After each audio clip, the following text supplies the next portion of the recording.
Hello दोस्तों, आज के इस वीडियो में हम एचडीएफसी बैंक के रेगुलर सेविंग्स अकाउंट्स को कंपेयर करने वाले हैं आईडीएफसी फर्स्ट बैंक के रेगुलर सेविंग्स अकाउंट्स के साथ में कि इन दोनों ही सेविंग्स अकाउंट में बेसिकली डिफरेंसेस क्या होता है और बेसिकली आपको आज के डेट में इन दोनों ही बैंकों में से किस बैंक में अपना एक सेविंग्स अकाउंट ओपन करवाना चाहिए।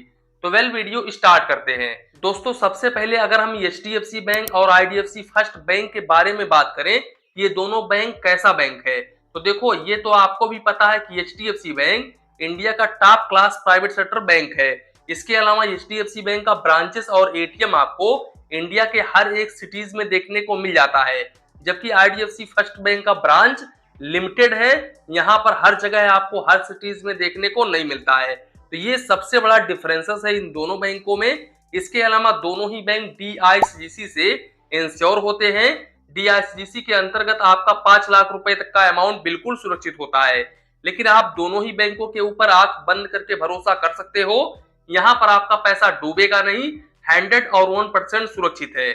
दूसरी बात, अगर हम इनके मोबाइल बैंकिंग एप्लीकेशंस को लेकर के बात करें तो मोबाइल बैंकिंग एप्लीकेशंस में आईडीएफसी फर्स्ट बैंक का मोबाइल बैंकिंग एप्लीकेशंस काफी एडवांस लेवल का होता है और यहाँ पर आपको एडवांस लेवल का फीचर्स देखने को मिलता है एचडीएफसी के मुकाबले। हालांकि एचडीएफसी बैंक का जब से नया वाला मोबाइल बैंकिंग एप्लीकेशंस आया है तब से भाई इनके मोबाइल बैंकिंग एप्लीकेशंस में थोड़ा बहुत फीचर्स एक्स्ट्रा देखने को मिला है और इनका अब एप्लीकेशंस स्मूथ चलने लगा है, लेकिन फिर भी आईडीएफसी फर्स्ट बैंक का मोबाइल बैंकिंग एप्लीकेशंस इस मोबाइल बैंकिंग एप्लीकेशंस के मुकाबले काफी ज्यादा शानदार है। इसके अलावा अगर हम बात करें एलिजिबिलिटी क्राइटेरिया के बारे में तो भाई दोनों ही बैंकों में सेम है, आप 18 इयर्स प्लस से अपना सेविंग्स अकाउंट ओपन करवा सकते हो, एक रेगुलर सेविंग्स अकाउंट।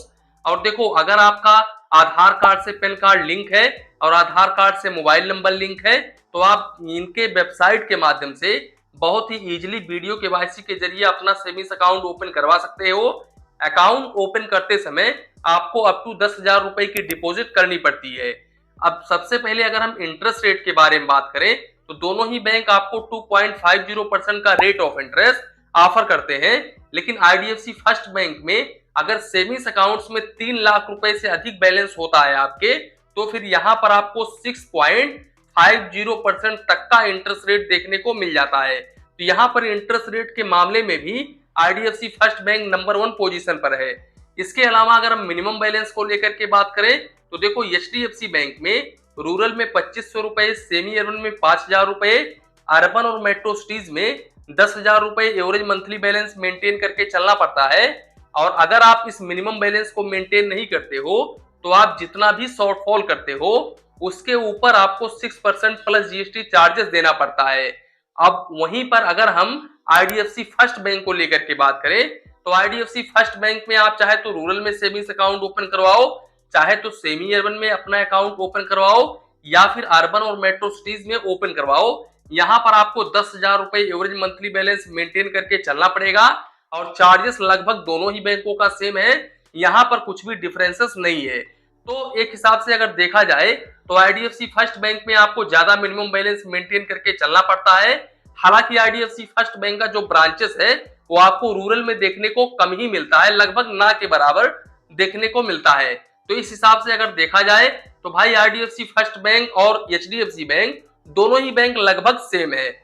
इसके अलावा अगर हम चेकबुक को लेकर के बात करें तो देखो एचडीएफसी बैंक आपको ओनली 10 पेज का चेकबुक पर फाइनेंशियल ईयर बिल्कुल फ्री ऑफ कॉस्ट में ऑफर करता है। एक्स्ट्रा चेकबुक लेते हो तो यहाँ पर आपको 4 रुपए प्लस जीएसटी पर पेज का चार्जेस देना पड़ता है, जबकि आईडीएफसी फर्स्ट बैंक आपको अनलिमिटेड चेकबुक प्रोवाइड करता है, वो भी बिल्कुल फ्री ऑफ कॉस्ट में। तो यहाँ पर सबसे बड़ा एडवांटेज यही है आईडीएफसी फर्स्ट बैंक का कि भाई यहाँ पर आपको चेकबुक अनलिमिटेड देखने को मिल रहा है। अब बात करें एसएमएस अलर्ट के बारे में, देखो यहाँ पर एचडीएफसी बैंक में आपको 15 पैसे प्लस जीएसटी पर एसएमएस चार्जेस देना पड़ता है, जबकि वहीं पर अगर मैं आईडीएफसी फर्स्ट बैंक की बात करूं तो आईडीएफसी फर्स्ट बैंक में आपको कोई भी चार्जेस नहीं देना पड़ता है एसएमएस अलर्ट के ऊपर। अब इसके अलावा अगर हम बात करें कैश डिपॉजिट, कैश विड्रॉवल के बारे में, यानी कि कैश लेन देन के बारे में, तो देखो एचडीएफसी बैंक में अगर आपका सेविंग्स अकाउंट है तो आप ब्रांच के माध्यम से ज्यादा कैश लेन देन नहीं कर सकते। यहाँ पर अगर आप ज्यादा कैश की ट्रांजेक्शन करते हो तो फिर इस केस में आपको चार्जेस देना पड़ता है। देखो यहाँ पर आप मंथली 4 ट्रांजेक्शन कर सकते हो। अब इस 4 ट्रांजेक्शन में चाहे तो आप कैश निकालो या फिर कैश जमा करो।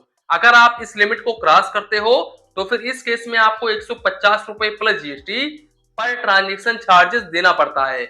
इसके अलावा यहाँ पर अगर हम वैल्यू ऑफ लिमिट को लेकर के बात करें तो अप टू 1 लाख रुपए तक ही आप कैश ट्रांजेक्शन कर सकते हो एचडीएफसी ब्रांच के माध्यम से।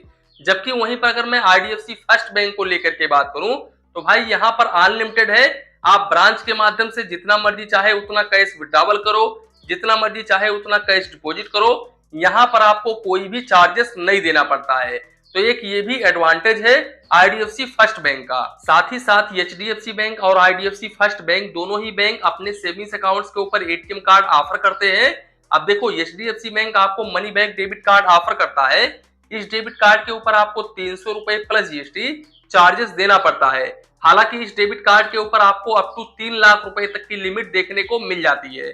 दोस्तों इस डेबिट कार्ड से आप इनके ओन बैंक के एटीएम से एक महीने में 5 फाइनेंशियल ट्रांजेक्शन कर सकते हैं। और अगर आप इस लिमिट को क्रॉस करते हैं तो फिर इस केस में 23 रुपए प्लस जीएसटी पर फाइनेंशियल ट्रांजेक्शन के ऊपर चार्जेस देना पड़ता है।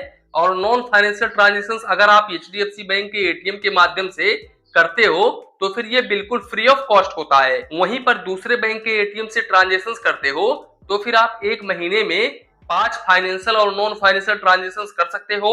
और मेट्रो सिटी से एक महीने में आप 3 फाइनेंशियल और नॉन फाइनेंशियल ट्रांजेक्शन कर सकते हो।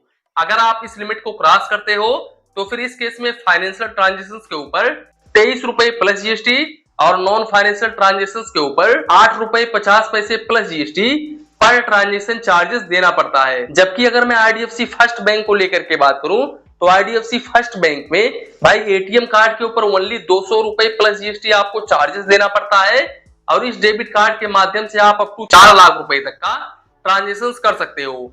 इसके अलावा भाई इस डेबिट कार्ड से आप जितना मर्जी चाहे उतना ट्रांजेक्शन करो, चाहे तो आप इनके ओन बैंक के एटीएम से ट्रांजेक्शन करो या फिर किसी और बैंक के एटीएम से ट्रांजेक्शन करो। यहाँ पर आपको कोई भी चार्जेस नहीं देना पड़ेगा और ना ही तो यहाँ पर कोई लिमिटेशंस है। तो ये सबसे बड़ा एडवांटेज है आईडीएफसी फर्स्ट बैंक का। साथ ही साथ यही नहीं, आईडीएफसी फर्स्ट बैंक में आपको करोड़ों करोड़ों रुपए तक का इंश्योरेंस ऐसे ही प्रोवाइड करा दिया जाता है, बिल्कुल विदाउट एनी प्रीमियम के। तो ये भी सबसे बड़ा बेनिफिट्स है। तो आप चाहे तो आईडीएफसी फर्स्ट बैंक की तरफ जा सकते हो। वैसे आपका क्या ख्याल है आप कमेंट बॉक्स में कमेंट जरूर करिए। तो दोस्तों कुल मिलाकर के ये था एचडीएफसी बैंक और आईडीएफसी फर्स्ट बैंक का सेविंग्स अकाउंट। वैसे अगर हम कर्मचारियों के व्यवहार को लेकर के बात करें तो दोनों ही टॉप क्लास के बैंक है। दोनों ही बैंकों में कर्मचारियों का व्यवहार नंबर 1 काम मिलता है आपको। यहाँ पर आपका काम महज 2 मिनट में हो जाता है अगर आप ब्रांच के माध्यम से कोई भी काम करवाने के लिए जाते हो।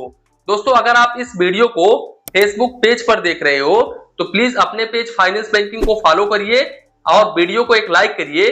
और अगर आप इस वीडियो को यूट्यूब चैनल पर देख रहे हो तो प्लीज अपने चैनल फाइनेंस बैंकिंग को सब्सक्राइब करिए।